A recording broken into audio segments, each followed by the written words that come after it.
Okay, welcome everyone to the Astronomical Society of Edinburgh, wherever you happen to be in the world. We have people watching on YouTube from Virginia, California, England, and Fife is where Patrick is from as well. This is what we've got coming up tonight. A few short news items for our members, a rundown of what talks we have coming up soon. And then the main event from the evening is what makes the planet habitable. And we've got Patrick here from the University of St Andrews. So really looking forward to that. And we have people from Bangladesh, London, and Wales as well, and Portugal. Excellent. We've got a worldwide audience. Excellent. If you want to stay in touch with us, we have a lot of stuff going on. Most of it's online. We have a website where you can find everything that we're doing, and we post a lot on Facebook and on Twitter, and you can see the last few years of meetings on our YouTube channel, and there's some amazing meetings on there, talks on there, and Patrick's talk will be on our YouTube channel after this event if you miss any of it or you want to catch it again. Just a few membership things. Our membership's now up to 180, which is the highest it's ever been in our 98-year history. That's pretty healthy. And just a reminder to our members, if you haven't yet renewed, they were due on the 1st of October. Easy ways to pay for it. Anyone who joined before the 1st of April, your renewals are actually due. So Alan will be delighted to take money off you. You can either do it by bank transfer, just PayPal on our membership page, and you can see Alan at the next physical meeting. Just early warning, we are planning another telescope help shop sometime in early next year. This is something that's aimed at beginners. So if you're a beginner, you've got a new telescope, or you've had a telescope for a long time in a cupboard unused, or you don't know how to use it, then this is for you. It's part of our 4 steps program about getting into astronomy. We have 4 steps: buying a telescope, a help shop to help you use it, finding your way around the night sky, and then people often want to move on to imaging the night sky as well. So we've done all these steps, and we plan to do them all again. The telescope help shops run about 3 times so far, and it's always really popular. We do limit the spaces so that we can give people one-to-one help. But this is just an early warning that we are planning that next year. So if you're a member, let me know if you're interested in that, but it is open to everyone who can get to Edinburgh with their telescope, and always really successful and useful.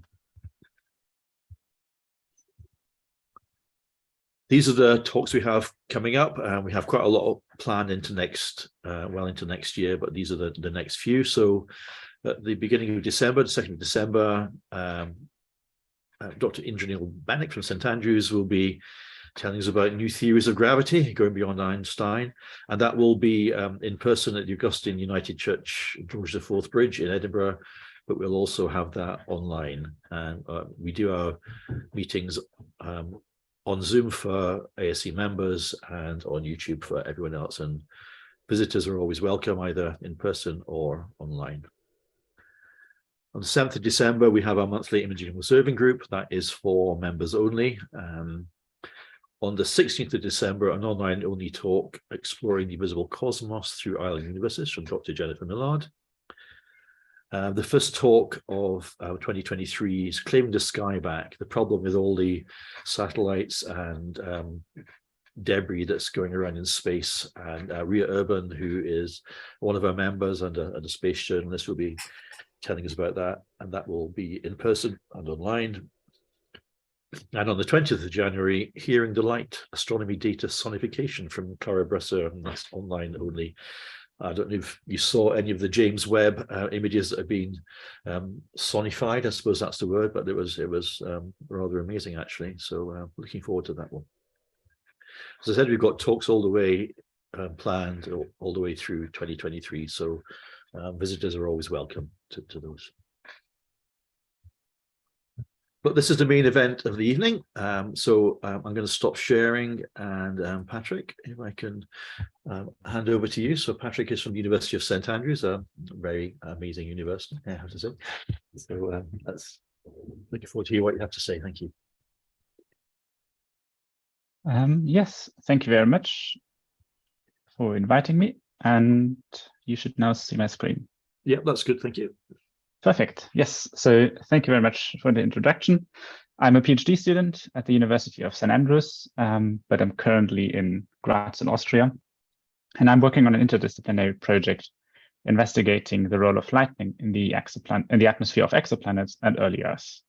And yes, today I will want to talk a bit about what makes a planet habitable, looking at different objects in the solar system and beyond. Just quickly where I'm from. I'm originally from Germany, where I did my bachelor's and master's in physics at the University of Heidelberg.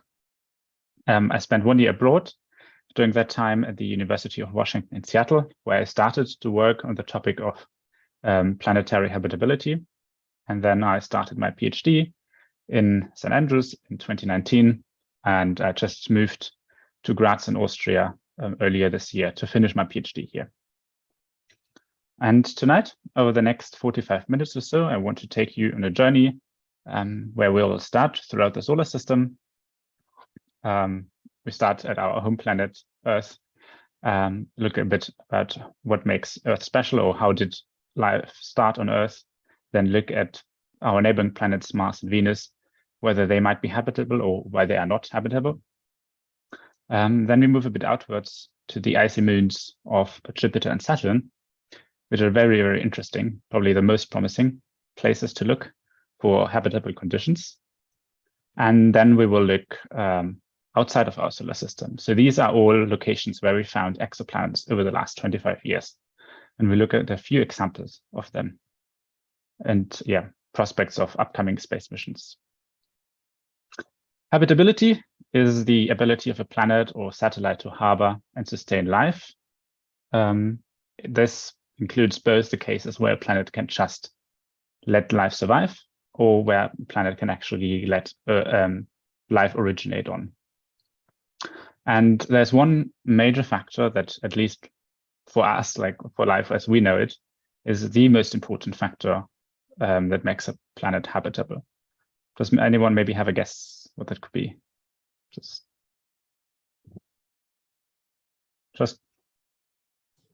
water, I would think, Patrick. Yes, exactly. Liquid water. At least for life as we know it on Earth, that's the main ingredient. That's what life is based on. That's the solvent we're all using. I will come to one object in the solar system later where we might look at a different chemistry that doesn't need water. But for now, the only life we know is based on water. And so there are many different processes and aspects that govern the existence of liquid water on the surface of a planet. So these are stellar effects. For example, how much radiation is coming from the star. That depends on some factors like the age of the star, the mass of the star. What's the abundance of the star in the system? Like what composition as the gas cloud it formed in had? How active is the star? How much high energy radiation is it emitting? Then it depends a bit on the system where we're in. That can be like if there are other planets or maybe moons that are present in the system. And then many different factors within, like, or on the planet. So how large is the planet? What's its mass, radius? How does the interior structure look like? Do we have a magnetic field? Is volcanism happening? How does the atmosphere look like? Do we have an atmosphere at all? Is it, do we have clouds, lightning? Do we have oceans? And yeah, a lot of different factors, and they all need to be in the right, fitting so that liquid water can be present. So let's start with Earth, which is so far the only habitable planet or habitable place in the universe that we know of.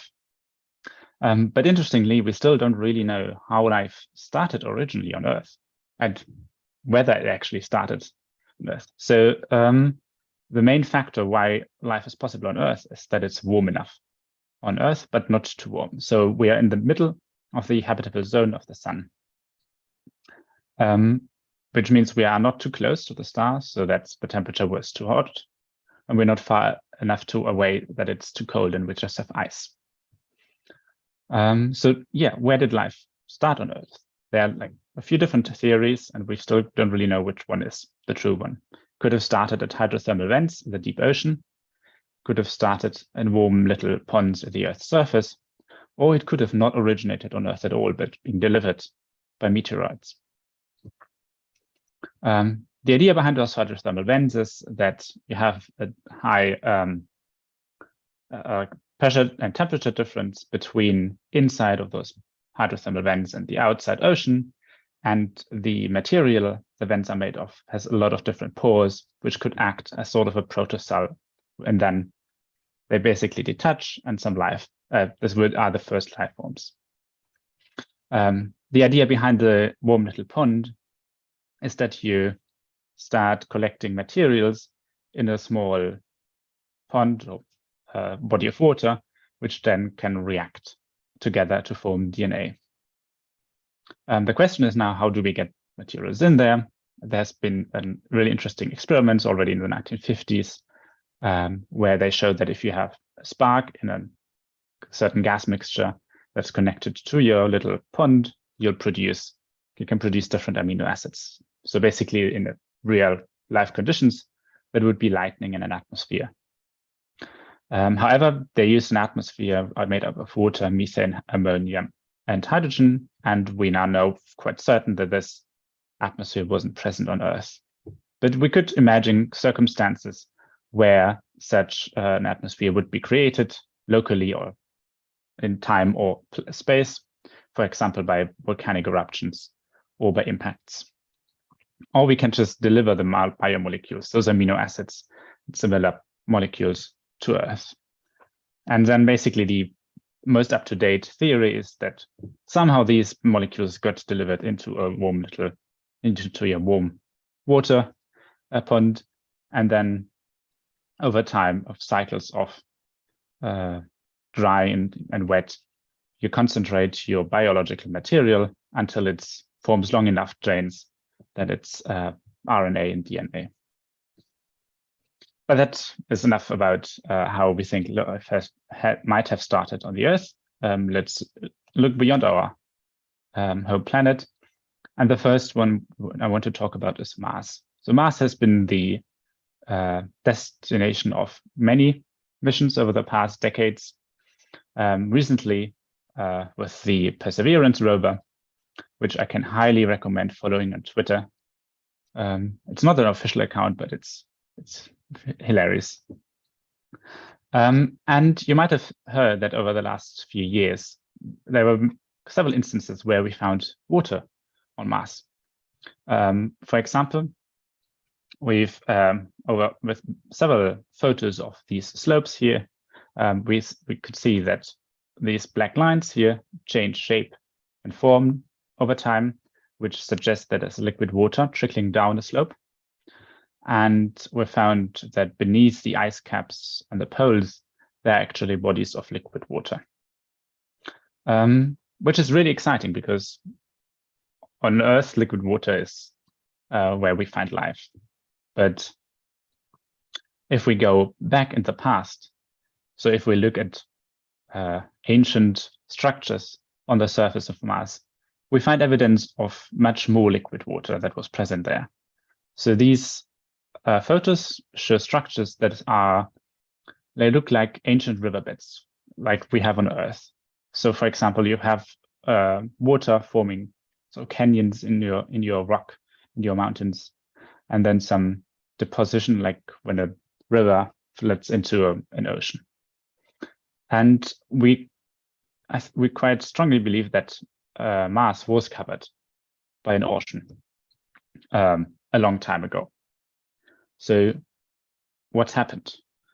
The difference between Earth and Mars is that Mars doesn't have a magnetic field, or at least it does not have one anymore. It might have had a smaller one a long time ago. And what the magnetic field for Earth does, it deflects charged particles that are emitted by the sun around the planet. And so these particles would otherwise hit the atmosphere and make the molecules from the atmosphere escape into space. And this, together with the fact that Mars is much, much smaller than Earth and therefore has a much lower gravity, explains why Mars has a much smaller atmosphere and therefore not conditions anymore where water could be liquid at the surface. So the atmospheric pressure on Mars is just 1% of what we have on Earth. So yeah, a magnetic field is quite an important factor to sustain liquid water and life. So then let's look at the other direction, Venus, which has a much thicker atmosphere than Earth, an atmospheric pressure of more than 90 bars at the surface. The atmosphere is made up mainly of carbon dioxide. The temperature at the surface is so hot that lead would melt, and the clouds and rain are made up of sulfuric acid. So it's definitely not a good place to look for life. However, we also think that Venus might have had a liquid water on the surface and a more temperate climate. And then over time, it went into a runaway greenhouse stage. This is where you heat the temperature at the surface further up, and then at some point, this goes into a feedback loop, and it just continues and spirals out of control until all your water is evaporated. So basically, what we're doing to us right now on Earth, but a long time ago. However, this is only a theory. There are other people who are saying that Venus was never able to have a liquid water ocean. And we don't really know, we can't really pinpoint right now which of those scenarios was true. However, there was a recent discovery 2 years ago where we found traces of a molecule in the atmosphere of Venus that shouldn't be there. And this molecule is phosphine, pH 3. We found a lot of it in the atmosphere of Jupiter, but we'd expect it there. But the atmosphere of Venus is made up mainly of CO2. And so we wouldn't expect a molecule like phosphine to be there. It should be destroyed in that atmosphere. So either it is produced by some sort of novel chemistry that we don't know, that we don't have on Earth, or it could be life. Because on Earth, the only places where we find phosphine is in anaerobic ecosystems, like the intestines of penguins. So the interesting fact about this detection is that we can pinpoint where in the atmosphere this phosphine sits, and it seems to be coming from the cloud layer, particularly a region in the clouds at between 50 and 60 kilometers, where the temperature is in the range of where water is liquid, so between 0 and 100 degrees Celsius, and at a pressure around 1 bar. So ideal conditions for life. There's a proposed life cycle which microbes could go through if there is actually life there. And it basically looks like this. So we have some dried spores of life. They are inactive and they're very light. And so they will be transported upwards by convection, so but just by air streaming upwards. When they enter the cloud layer, they can merge with droplets of water and be activated. They multiply, but at some point, these droplets are too heavy to continue to rise, and they will fall down again. The water will evaporate, and the dried out inactive spores will be again starting the circle.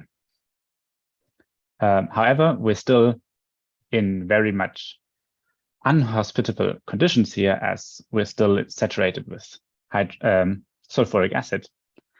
And this also can't explain how life would have formed on Venus. So this scenario would either require Venus to be been habitable in the past and life just remaining in the clouds, or life would have had to be delivered to Venus.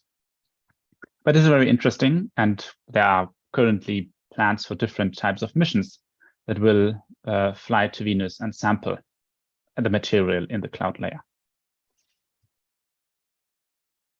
Okay, then let's look to some a bit colder habitats further out.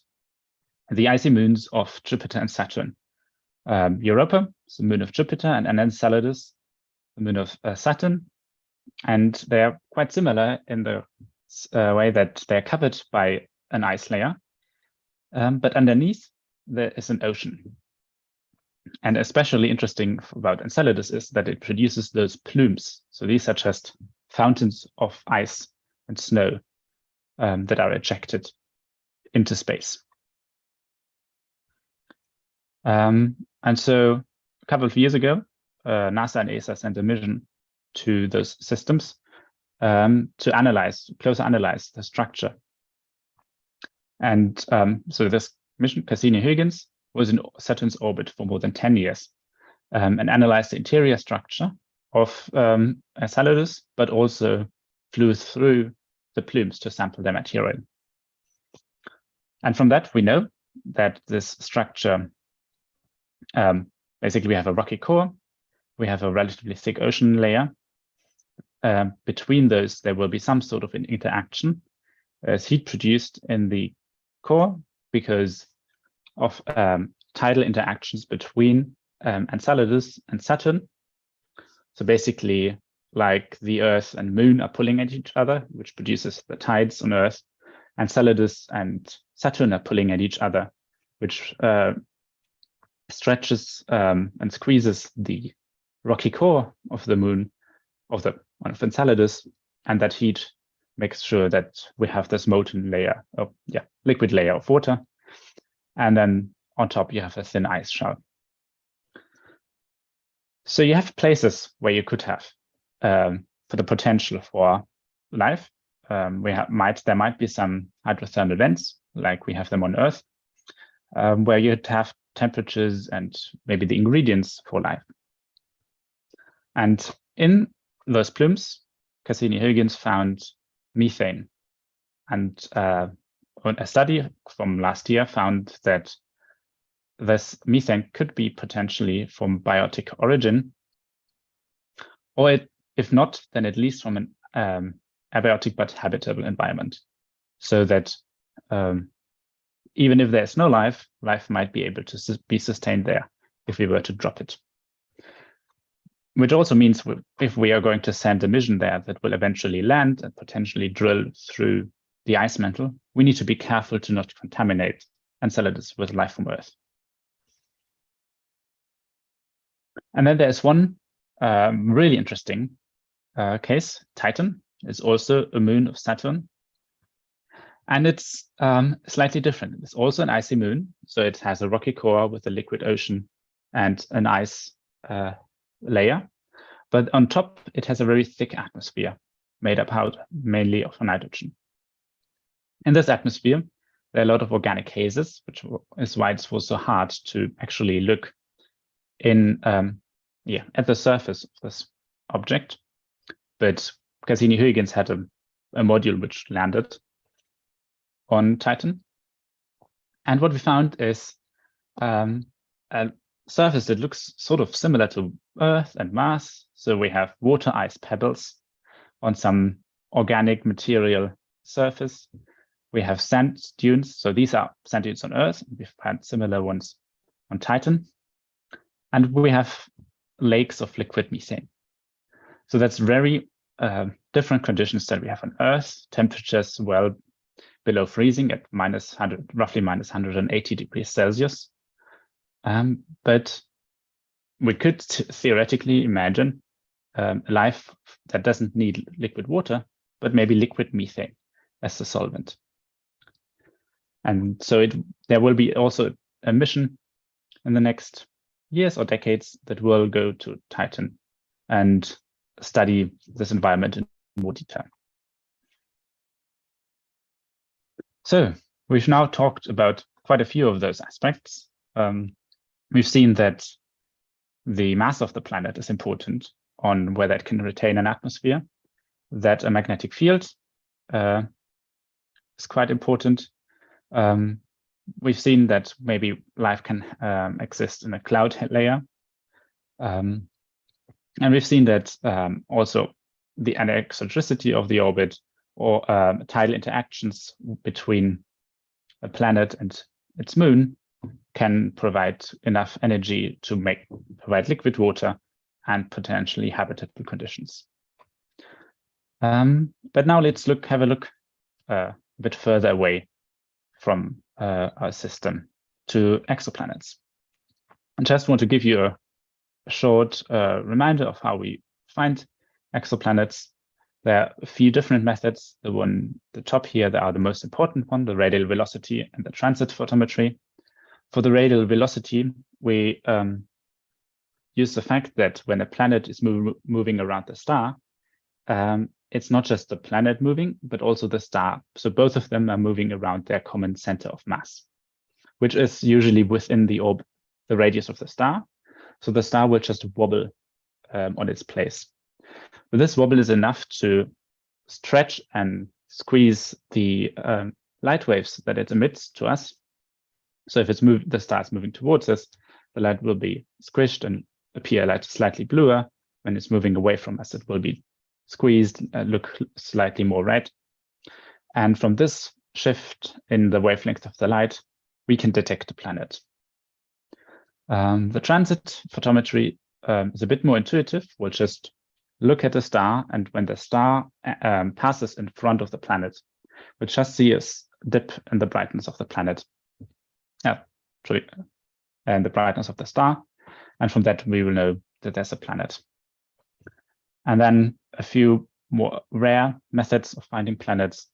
Microlensing is we use the fact that if a planet is a star with a planet passes in front of a background light source, it can be another star or a galaxy, the light from this background source will be deflected slightly, just because this star bends space-time there. And if there's a planet, it bends it in a slightly different way, and we can detect that. And direct imaging is, we're looking at a star, but we're blocking out this light from the star in the center of our photo, and then we can see the planets around. But that only works for large planets that are far away from the host star. So far, in the last 27 years, we found more than 5,000 exoplanets, and they are very diverse. So I'm showing you here a diagram where they are plotted with their size, or the radius, compared to Earth's radius, against their orbital period, or the distance to the star. And we see some planets that are very similar to what we know from our solar system, like these cold gas giants. They're similar to Jupiter and Saturn. But we also find others like hot Jupiters, which are giant gas planets that orbit very closely to their star, and therefore they are very hot and inflated. Also, because they are so hot and so close in and so large, they are really easy to detect, and that's why we found so many of them. We also found a lot of rocky planets. Some of them are even so close to their star that their surface will be molten. But we didn't find so many planets yet that are Earth-sized and roughly as far away from their star as Earth. But it's mainly due to the fact that it's very hard to detect those planets. And then there are a lot of planets that are somehow in between, a bit like Neptune, but also smaller than Neptune. They might have a thick gaseous envelope or a very thick ocean layer. For now, we are very interested in those rocky planets, particularly when they are in the habitable zone, so in the zone where they can have liquid water on the surface. So let's zoom into that region. Here, the planets are shown with the stellar temperature, and then against the flux that they receive from the star. So at 1, this is this flux that Earth receives from the sun. Earth is here. And we want to look for planets that are in this green region, which is the habitable zone. So where we would expect planets to have liquid water under the right conditions. So most of these planets are those yellow dots. These are Jupiter-sized planets. We're not interested in those. we are looking for those small blue dots, which are Earth-sized. And what you all can already see here is that most of them are at the bottom of this plot in a category of stars called M dwarfs. M dwarfs are smaller than and dimmer than our sun, which makes it easier to find small planets around them. And in particularly, there are some interesting systems. One of them is Proxima Centauri b, which is the closest exoplanet to Earth with just 4 light years. And then the TRAPPIST-1 system. That's a bit further away, 41 light years. But the really interesting point here is that we have 7 planets. All of them are roughly Earth-sized. And 3 of them, or 4, depending on the definition of the habitable zone, are within the habitable zone. So we might find liquid water on them. So planets around M dwarfs, both of these systems are orbiting M dwarfs, and there are few problems. So as I mentioned, M dwarfs are smaller and dimmer than our sun, which means that their habitable zone is closer to the star. And that comes with a few problems. One, when your orbit is close, your planet is orbiting very close to your star, it is tidally locked. So like the moon is tidally locked to the Earth, these planets will show with the same side towards their star at all times, which might lead to cases where you have a large temperature difference between the day and the night side. And so even though you might be in the habitable zone, you can imagine conditions on the day side where it's too hot. So you basically just have a desert on the day side, and a night side that is too cold, and you have just an ice desert. And then you might end up with just a ring of livable space around the poles and the terminators. Also, M dwarfs experience, or M dwarfs are very active stars. They produce a lot of flares, so solar ejections that produce charged particles that can penetrate the atmosphere of a planet and potentially erode it away, like what happened with Mars. And they're much more active than sun-like stars. And because our planet is much closer to its stars, it receives much more of that radiation.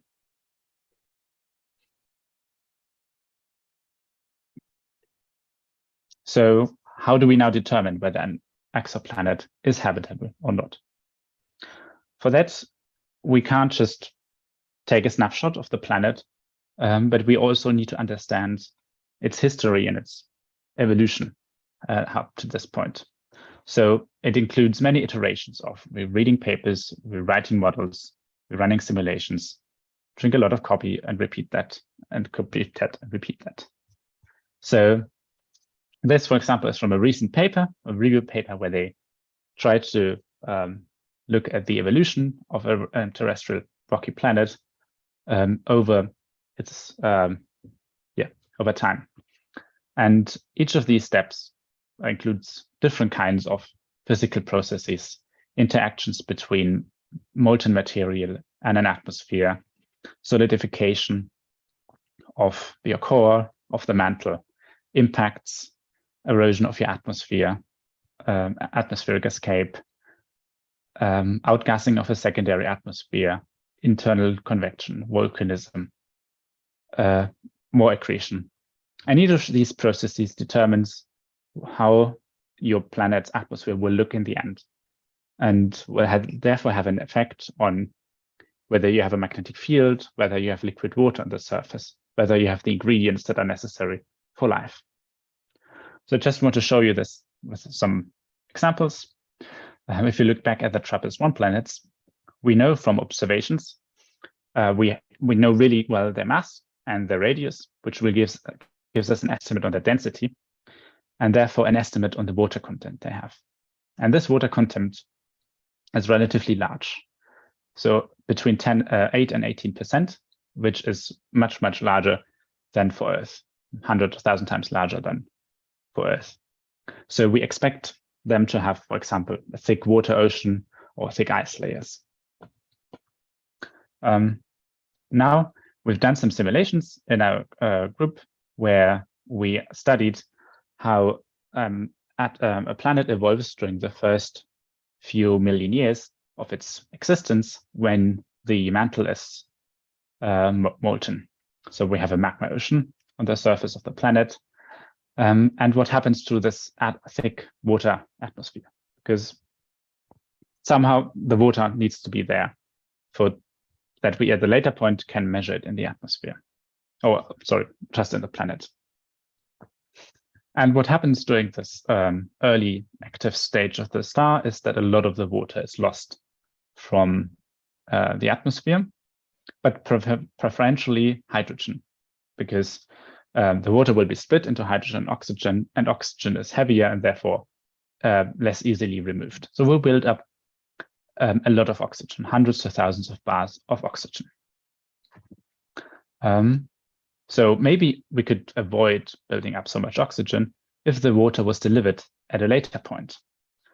But from recent simulations, we've shown that if these planets are in a so-called resonant chain, so all the planets are relatively tight together, and when, for example, planet D goes around its host star 3 times, planet E will at the same time do 2 orbits.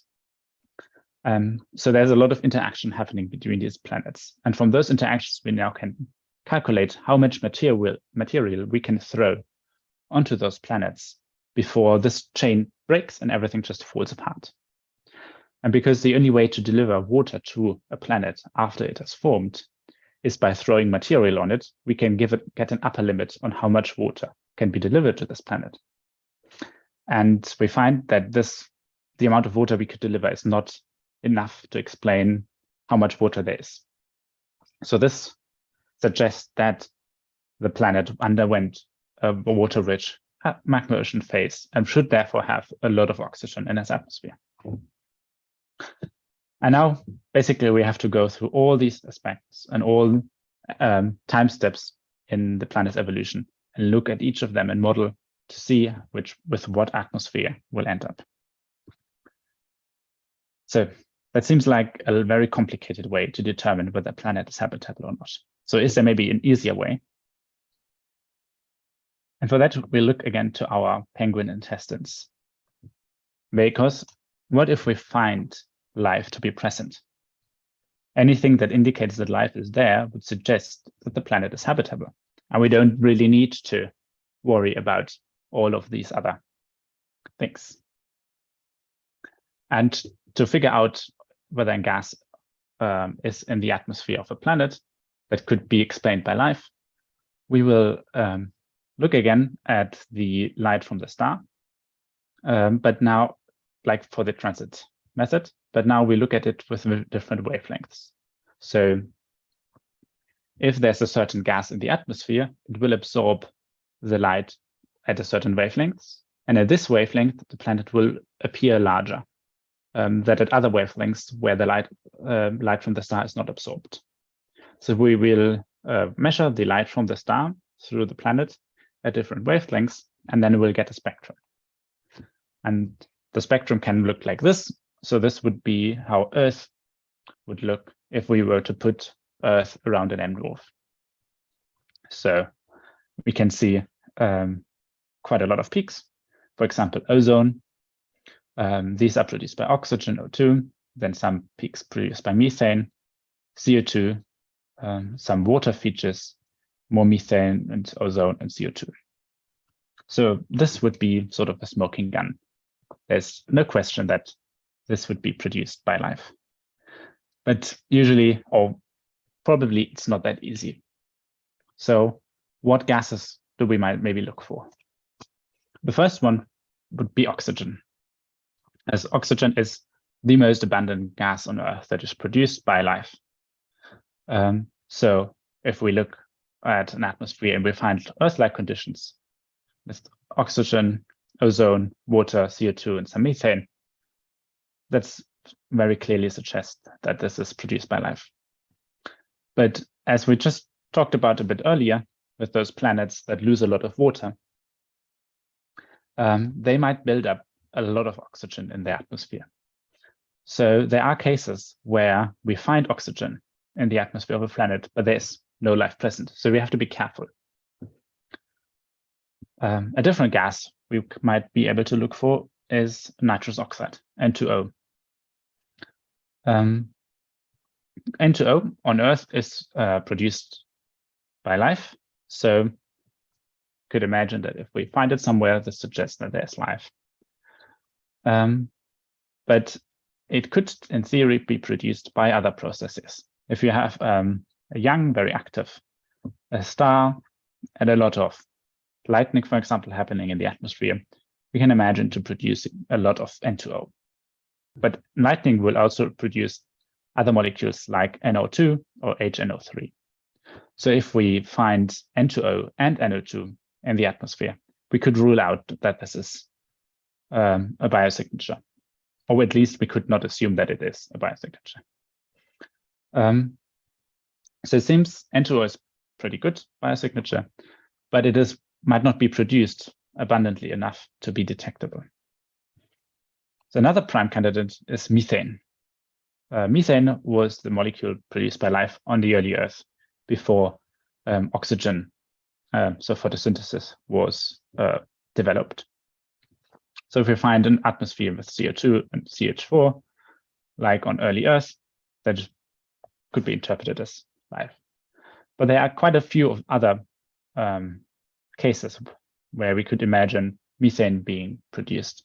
For example, if there's a lot of volcanism happening, if there are a lot of impactors or hydrothermal activity, we could also imagine to see a lot of methane.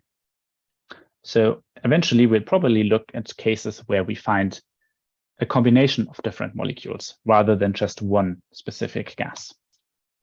In particularly, we might be looking for a chemical disequilibrium.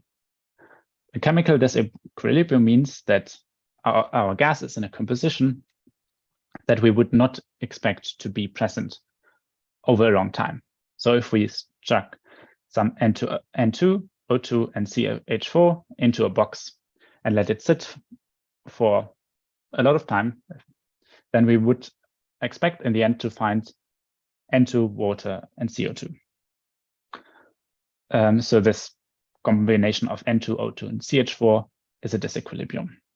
Now, if life is present, it can produce a disequilibrium by producing gases that will then react to an equilibrium state, but constantly replenishing them will keep this disequilibrium state present.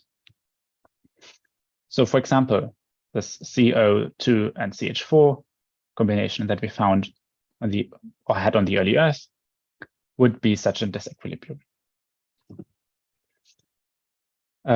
We can also imagine having CH4 and CO2 present from a lot of volcanism, but in that case, we would also expect to see CO.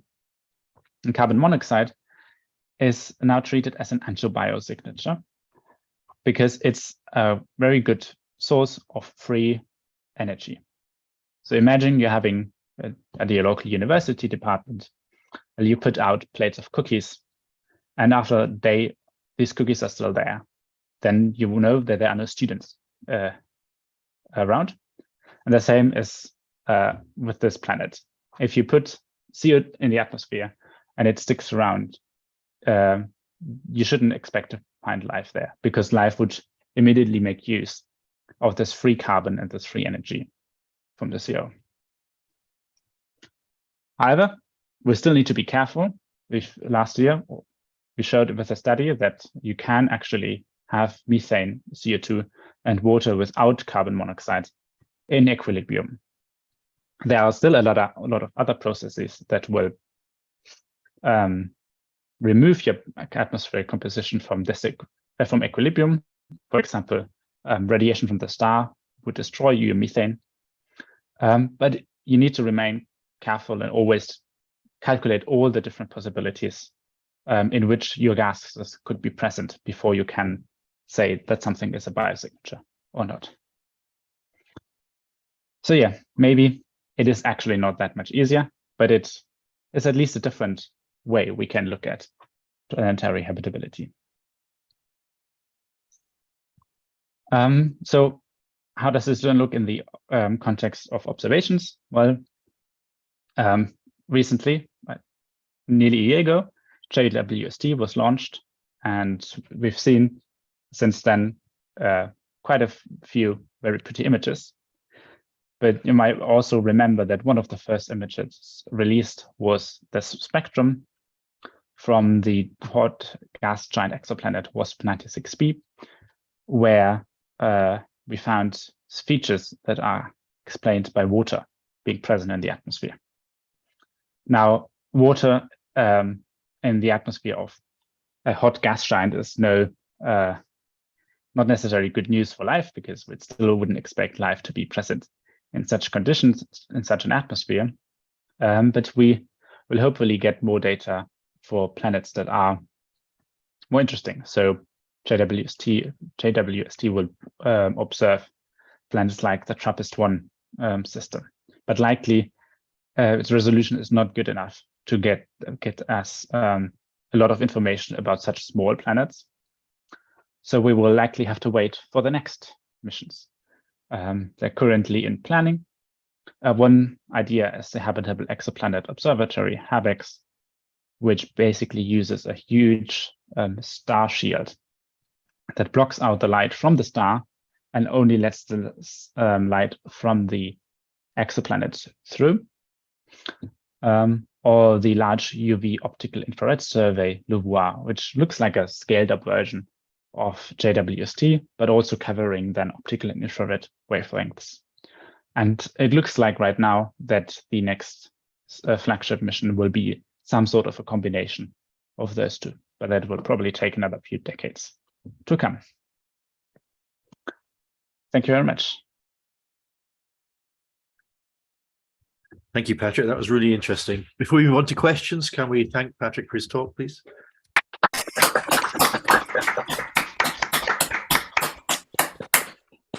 Very interesting indeed. Peter, can I ask you to read out any questions on Zoom, first of all? Yeah, sure. We have a question from Nigel to start with. Nigel, do you want to ask your question? Yes, certainly. Thank you very much, Patrick. That was absolutely fascinating.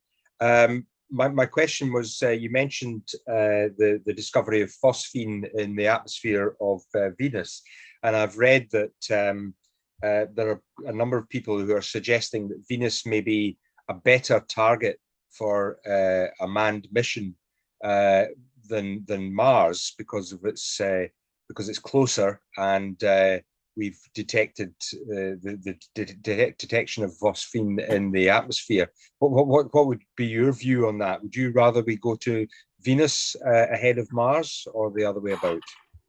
I'm not quite sure about a manned mission, because I don't know what we could do with Venus, because the conditions on the surface are definitely not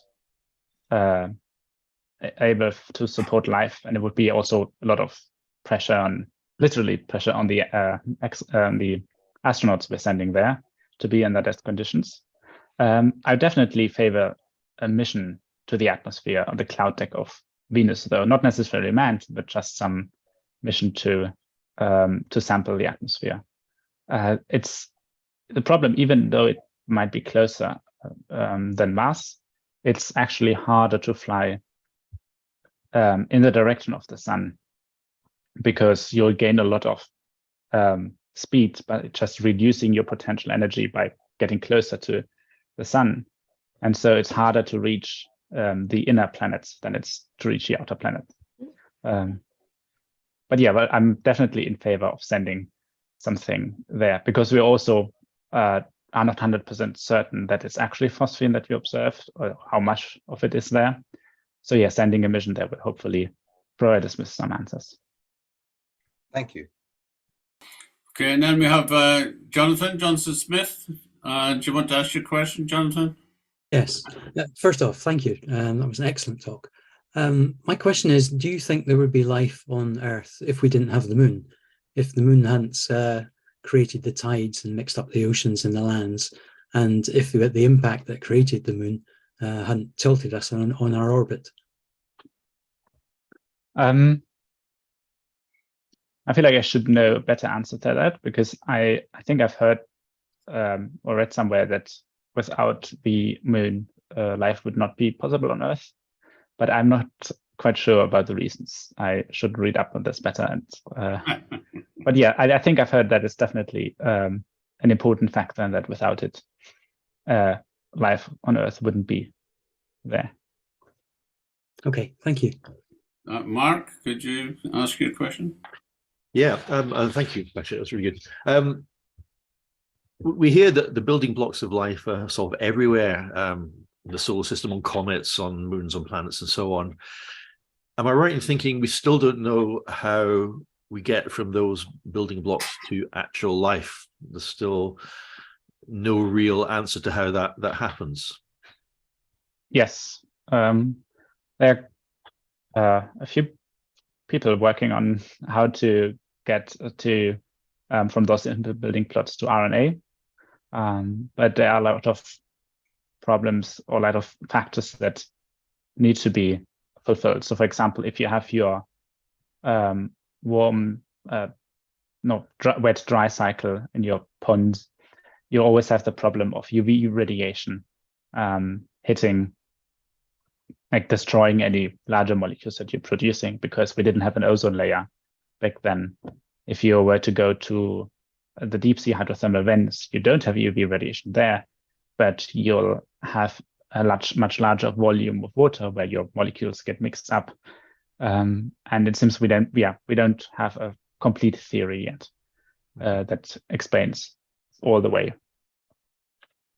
And if I can just add on to that, obviously we're looking for life in terms of life as we understand it on Earth. That sounds like Star Trek, doesn't it? Not life, but not as we know it, Jim. Is any work being done on looking at other possible ways that life might exist other than the usual carbon, hydrogen sort of systems? Yes, there are people trying to find different chemistries that would also provide life. It's still very related to life on Earth. So they're still looking for different types of nucleobases that are looking slightly different, but basically it's the same system. If you're looking for life maybe on Titan in those liquid methane, then you would have to replace all kinds of molecules, like the solvents and the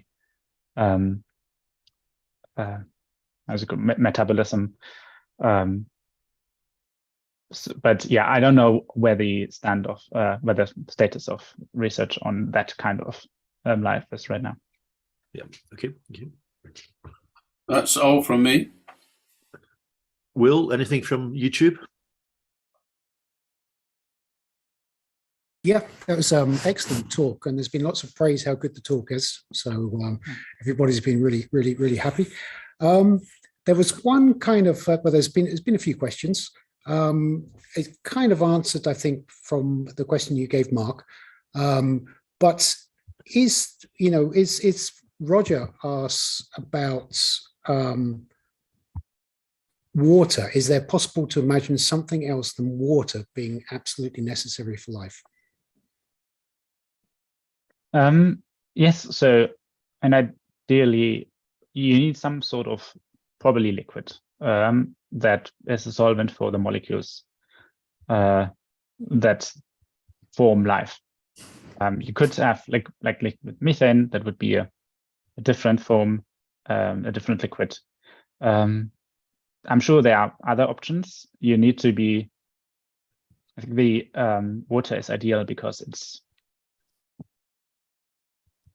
sorry, I don't really know enough about this to speculate about what different kinds of liquid we're looking for. So, but yes, they're definitely looking into this, people looking into this, but it's hard. So it's much easier, obviously, to look into, to deal with the life that we know that works, and much harder to look at all the options that could be there. absolutely. No, thank you.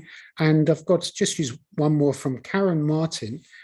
Is it necessary to risk contamination of Enceladus by sampling beneath the icy surface when we could sample the ejected matter in the plumes? I suppose she's going on. We've had another question about this, about the concern for contamination of moons and planets in the solar system and beyond. Well, that's generally a very big concern, also when we are sending probes to Mars, because even though we're not expecting necessarily to find like alive microbes or so, we're potentially hoping to find dead microbes or dead forms of life on Mars. And obviously we don't want to find something that we then later find out that might have been like on the spaceship. So there are very strong, very hard standards on how much material you are allowed to have, basically how much of a degree of contamination you're allowed to bring to a system. The problem with Enceladus is that it's actually potentially habitable.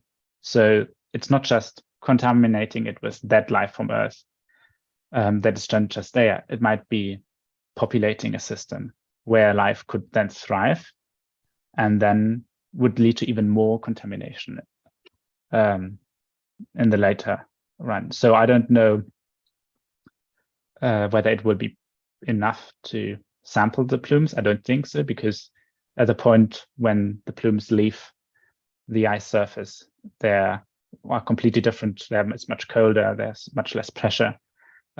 Material will be destroyed by radiation. So it might not be enough to just sample that material. We might have to go into the ice. But yeah, we'll have to be extremely super careful to not contaminate anything. Excellent. Thank you very much.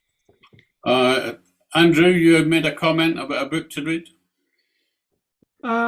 Yeah, I'll call it back up.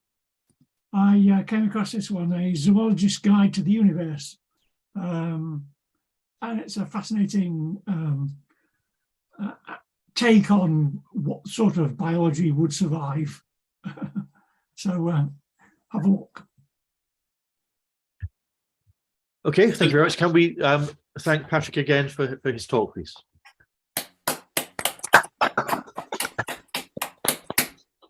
Really good.